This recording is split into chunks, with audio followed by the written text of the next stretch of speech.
Guys welcome to exams with MS YouTube channel. Chemistry वार्षिक परीक्षा 2023 का पेपर एनुअल एग्जामिनेशन चल रहे हैं या फिर कहीं पर होने वाले हैं, तो इसी से मिलते जुलते पेपर आ रहे हैं।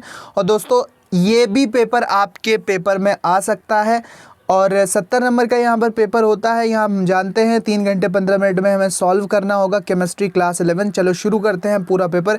वीडियो को शुरुआत से लेकर एंड तक ज़रूर देखना। लास्ट में मैं आपको एक और इम्पॉर्टेंट बात बताने वाला हूँ। वार्षिक परीक्षा 2023 का केमिस्ट्री का पेपर चलो शुरू करते हैं। तो 15 मिनट आपको प्रश्न पत्र पढ़ने के लिए दिए गए हैं। सभी प्रश्न करना अनिवार्य है। सभी प्रश्नों के अंक उनके सामने लिखे हुए हैं। तो पहला जो बहुविकल्पीय वाला प्रश्न है, सही विकल्प चुनकर अपनी उत्तर पुस्तिका में लिखना है। लिखा है 1.7 ग्राम अमोनिया गैस में अमोनिया के मोलों की संख्या कितनी होगी।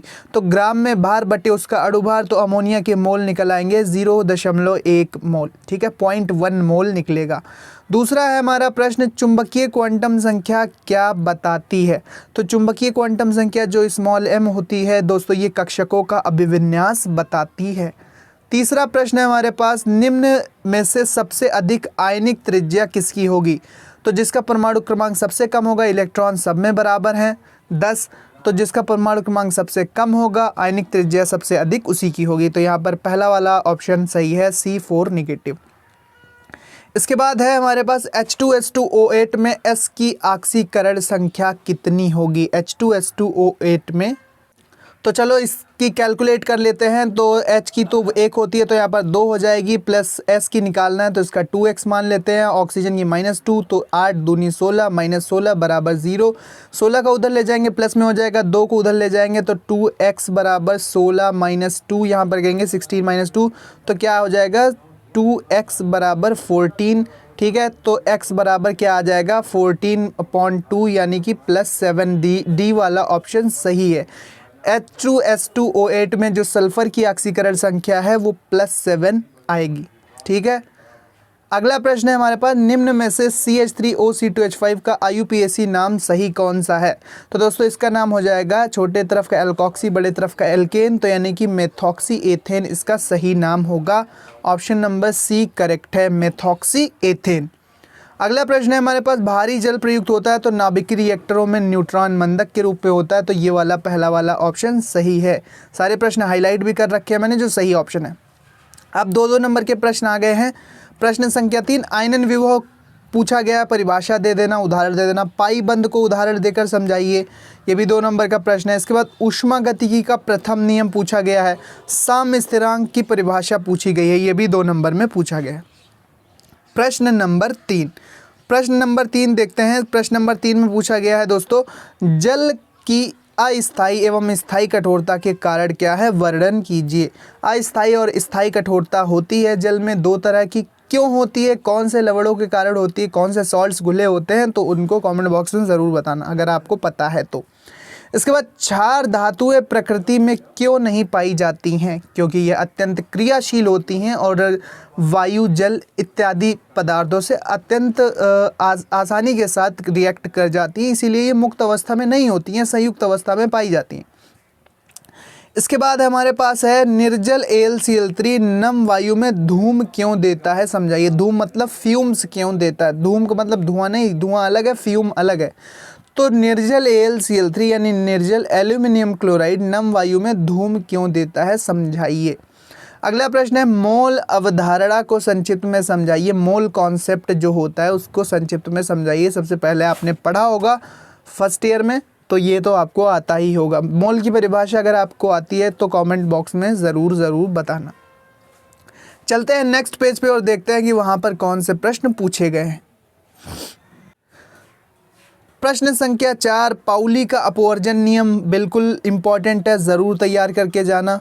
इसके बाद इलेक्ट्रॉन बंधुता से क्या तात्पर्य है, ये भी अच्छा प्रश्न है। ऊष्मागतिकी के द्वितीय नियम के आधार पर एंट्रोपी की व्याख्या कीजिए। ऊष्मागतिकी के द्वितीय नियम के आधार पर एंट्रोपी की व्याख्या कीजिए। ठीक है, अगला प्रश्न है, निम्न की ऑक्सीकरण संख्या ज्ञात कीजिए। क्या Na2SO4 यानी सोडियम सल्फेट में सल्फर की, निकाल के बताओ कमेंट बॉक्स में कितनी आएगी। मेथिल अल्कोहल में कार्बन की और पोटेशियम फेरोसाइनाइड में आयरन की ऑक्सीकरण संख्या निकाल के बताओ कितनी आएगी। तीनों में बताना है आपको। ऑक्सीडेशन नंबर निकालना आता है या नहीं आता है कमेंट में ज़रूर बताना, ठीक है। नेक्स्ट प्रश्न है प्रश्न नंबर 5, क्वेश्चन नंबर 5। निम्नलिखित समीकरण को आयन इलेक्ट्रॉन विधि से संतुलित करना है। निम्नलिखित समीकरण को आयन इलेक्ट्रॉन विधि द्वारा संतुलित करना है। यहाँ पर ये जो समीकरण दिया है इसको आयन इलेक्ट्रॉन विधि द्वारा संतुलित करना है। अगला प्रश्न है VSEPR VSEPR वैलेंशियल electron pair repulsion theory सिद्धांत को समझाइए। इसको हिंदी में कहते हैं संयोजकता कोश इलेक्ट्रॉन युग्म प्रतिकर्षण सिद्धांत, ठीक है। इसको समझाना है। इसके आधार पर H2O की ज्यामिति की विवेचना करनी है। H2O की ज्यामिति कैसी होती है वेस्पर थ्योरी के हिसाब से, ठीक है, VSEPR थ्योरी के हिसाब से समझाना है। इसके बाद है ओस्टवाल्ड का तनुता नियम परिभाषित करो। ओस्टवाल्ड का तनुता नियम परिभाषित करो, इस नियम को समझाइए। इसकी सीमाओं का उल्लेख भी कीजिए। बहुत ही इंपॉर्टेंट पेपर है दोस्तों। हो सकता है कि बिल्कुल डिट्टो यानी पूरा 100% आपका यही पेपर आ जाए आपकी वार्षिक परीक्षा यानी कि एनुअल एग्ज़ाम में केमिस्ट्री क्लास 11th में। अनुनाद के बारे में पूछा गया। अनुनाद की परिभाषा देना है, समझाना है उदाहरण से। क्वांटम संख्याएं क्या होती हैं? प्रत्येक क्वांटम संख्या के मान संभावित मान के साथ लिखिए। क्वांटम संख्याएं क्या होती हैं? प्रत्येक क्वांटम संख्या के मान संभावित मान के साथ लिखिए। अगला प्रश्न है अगर क्वांटम संख्या वाला नहीं करना है तो कक्षकों के संकरण से आप क्या समझते हैं? sp3d संकरण को एक उदाहरण द्वारा स्पष्ट कीजिए। कक्षकों के संकरण हाइब्रिडाइजेशन से आप क्या समझते हैं? sp3d संकरण को एक उदाहरण द्वारा स्पष्ट करो। इसके बाद अगला प्रश्न है हमारे पास किसी लवण की विलेयता तथा अविलेयता गुणनफल में क्या संबंध है? किसी लवण की विलेयता तथा अविलेयता गुणनफल में क्या संबंध है? विलेयता गुणनफल का एक उपयोग लिखो। विलेयता गुणनफल का एक उपयोग लिखना है। प्रश्न संख्या 7 है हाइड्रोजन आबंध पर टिप्पणी लिखना है। उपसंयोजक आबंध पर टिप्पणी लिखना है और वैद्युत ऋणता या वैद्युत ऋणात्मकता जिसे इलेक्ट्रोनेगेटिविटी कहते हैं इस पर भी टिप्पणी लिखना है। नहीं आती टिप्पणियाँ ये तो अथवा में एक प्रश्न है। इलेक्ट्रॉनिक विन्यास के आधार पर क्षारीय धातु के तत्वों की आवर्त सारणी में स्थिति की विवेचना कीजिए। जानते हैं हम कि आवर्त सारणी में लेफ्ट साइड फर्स्ट है, सेकंड में क्षारीय धातुएं यानी फर्स्ट ए में क्षारीय धातुएं हैं, क्षारीय मृदा धातु है सेकंड में। तो फर्स्ट ए में 1s1 इलेक्ट्रॉनिक विन्यास के साथ दोस्तों इनका अंतिम कोश पूरा होता है, तो इसकी आप विवेचना करना है। 5 नंबर का ये प्रश्न होगा। कौन कौन सी धातुएँ होती हैं? Lithium, sodium, potassium, rubidium, caesium और फ्रांसियम, यही होती है हमारी 4 धातुएं। पहले फर्स्ट ए ग्रुप में ये पाई जाती हैं। अभिक्रिया की क्रियाविधि समझाइए। एथिलीन पर ब्रोमीन की अभिक्रिया कराई गई तो डाइब्रोमो एथेन बन गया। 1,2 डाइब्रोमो एथेन बना। तो इसकी क्रियाविधि आपको समझाना है। 5 नंबर का प्रश्न है। नहीं क्रियाविधि करना है, नहीं रिएक्शन करनी है तो फिटकरी का सामान्य सूत्र। छद्म फिटकरियाँ क्या होती हैं? फिटकरी के गुण और उपयोग लिखो। फिटकरी का सामान्य सूत्र। छद्म फिटकरियाँ यानी कि झूठी फिटकरियाँ क्या होती हैं? झूठी एलम्स स्यूडो एलम्स क्या होते हैं? और फिटकरी के गुण एवं उपयोग लिखो। तो ये भी आप क्वेश्चन कर सकते हो। दोस्तों आपके एग्ज़ाम में ये पेपर 100% भी आ सकता है। हो सकता है कि इनमें से कुछ क्वेश्चन आपके पेपर में फंस जाएं। तो सारे क्वेश्चन इंपॉर्टेंट हैं, ज़रूर सॉल्व करके जाना, इससे अपनी तैयारी बेहतर बनाना। हाँ ये बात है कि इसको 100% मत समझना कि ये ही पेपर आपके एग्ज़ाम में आएगा ही आएगा, ऐसा चैनल दावा नहीं करता।